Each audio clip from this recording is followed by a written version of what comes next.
don't mind the mess. It has been insane over here. So I kind of took a break with filming. I have a couple videos that I need to get posted for you. We have the busiest month for my business ever.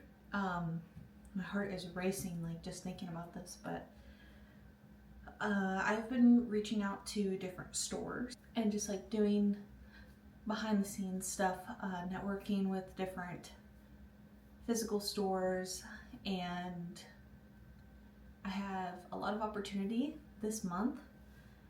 So one thing that I've already done, which I will, I might put some photos up in this video, is I got my first consignment gig, which is crazy.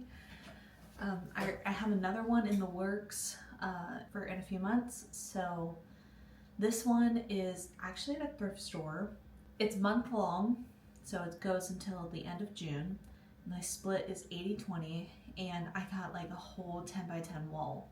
Obviously with paper goods you don't need that much space, but I would manage to fill it up, make it look nice. I put my banner up there to really fill in that space, and yeah, that is done.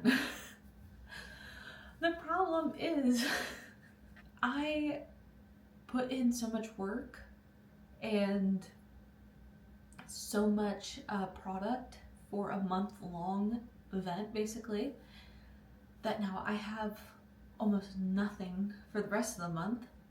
And I got a pop-up gig that's this weekend, that's in just a few days. I have 2 markets this month, next weekend, and then at the end of the month, and possibly thinking about doing another market in between my 2 regular markets. I'm blown away by being able to work with other stores, but then also doing my regular gigs. It's like this feels like momentous for my business. It feels like this is like a turning point where things maybe can start being a little bit more consistent income wise. But the problem is I have hardly any inventory, so I figured I would catch you up. So I have a lot of things happening this month, and I don't want it to just go to waste. I want to remember this month and these moments and these opportunities that I've been given. So I'm getting back on the YouTube train, recording things for you so you can see this journey with my small business, and I don't know, maybe inspire you to start your own little thing. But first off, we need to make bookmarks, and I'm not talking like a small restock. I mean, we need to remake pretty much all of my bookmarks, because I have probably 100 or so set up at the consignment, and that's my entire stock. So we need to get it in gear, because we have, today is Wednesday, we have until Saturday to kind of get our footing again and make some inventory for this pop-up market or pop-up event, whatever. There'll be a market going on during it, so it'll be pretty busy, and I'll be sitting outside of a store. So I'm really excited, and the storefront is a new business, and they're, you know, just starting out, and I'm really excited to be able to, you know, sit up in front of there, sell my products, but then also guide people into their store as well. But yeah, let's get started, because we've got stuff to do. We have a lot to do.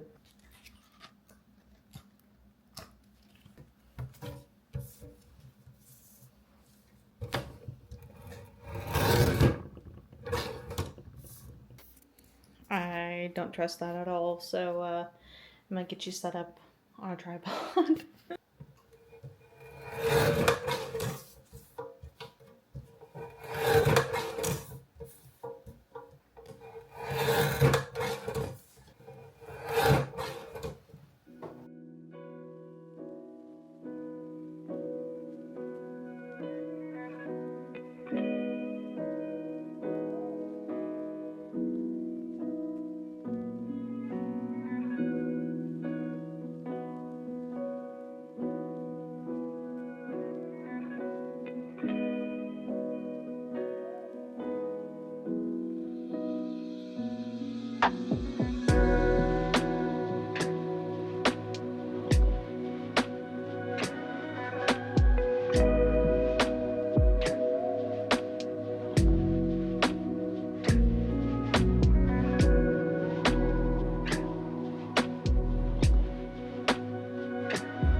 bit of problems with my magnetic bookmarks. Let's see, that looks good.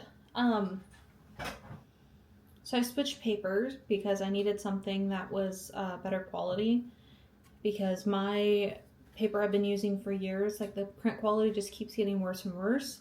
And now I think they might be going out of business because I haven't been able to get the thicker paper that I use. But the problem is, so it's like a 200 GSM. So for my regular bookmarks, I switched to a 5 milliliter laminate, and that works fine. I haven't had any peeling issues. It's actually done really well, no bubbling. But my 3 milliliter laminate is not doing the best. I'm not sure why, but it keeps peeling off on the backside and stressing me out a little bit. I was able to salvage some of them, but it's like, I don't know if it's since it's thinner, the laminate gets like pushed off easier. I'm not sure, but whenever I score it, it automatically makes bubbles. And then I ran it through the laminator again to get it to stick.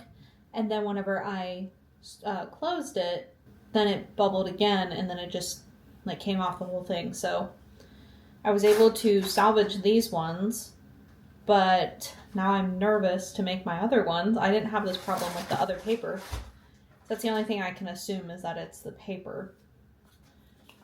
But it's like super soft. I wouldn't mind just having it laminated on one side, but then they just feel too flimsy. So I don't know. I've got like a bunch now that are just pretty much wasted, and I hate wasting stuff. I could put it on there, but see, they also like turn, they also curve too. Bless you, baby. I've got my assistant in here with me today. She's playing with an extra mouse. Wow. Wow, yeah. So my plan for today was to make magnetic bookmarks and then print out some more sheets, cut more bookmarks, and make my beaded bookmarks with my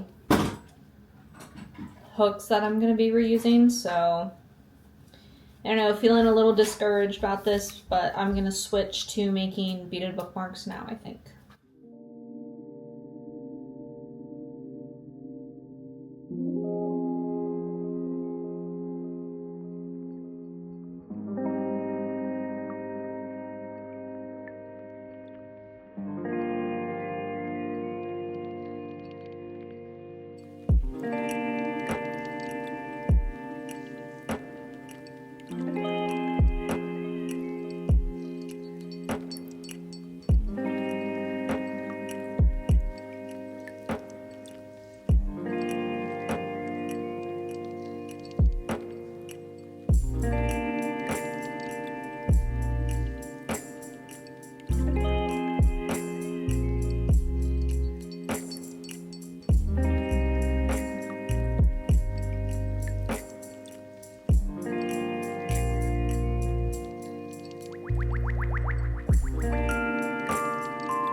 I was just making some magnetic bookmarks, and these are my two new ones.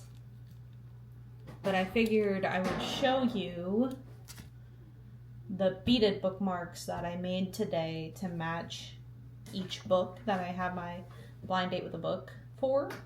So I always try to match the bookmark to the cover. It inspires me to do different designs, so I figured I would show you how I matched each cover to each bookmark. This is an older bookmark, but it already matched. But this is the Shatter Me series. That one matched like that. And then I have my Magnolia Summer. It's a good summer book. And this is the one I made for this cover.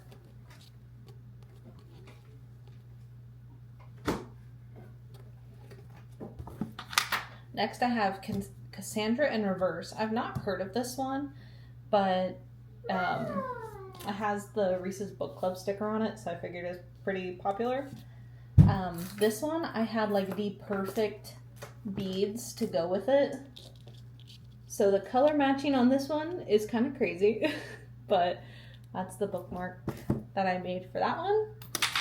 I have The Priory of the Orange Tree. I've never read this. It's so thick, but I know it's pretty popular, so I figured somebody would be pretty happy to get this book.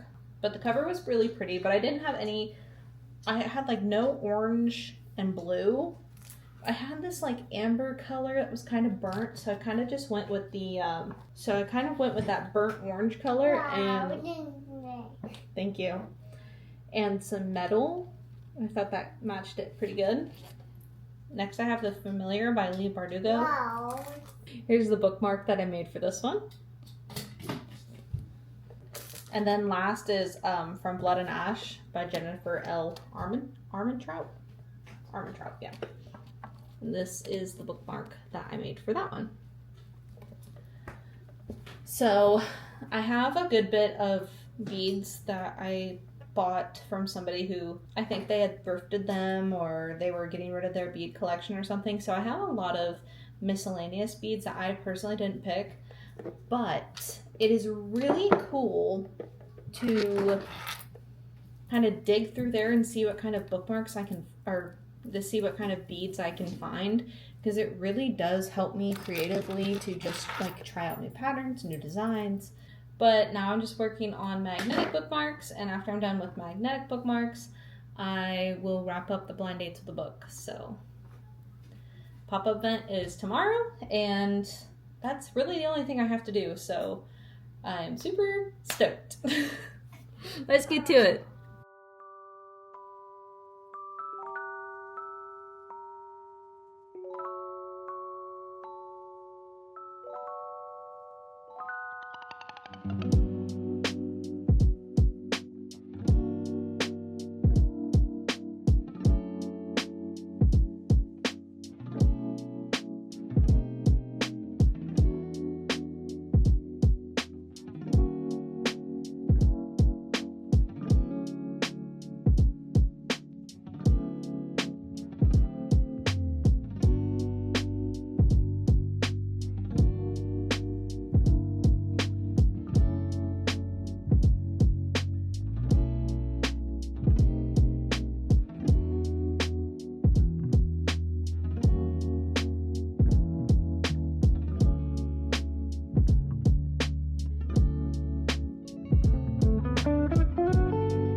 Get these packed up.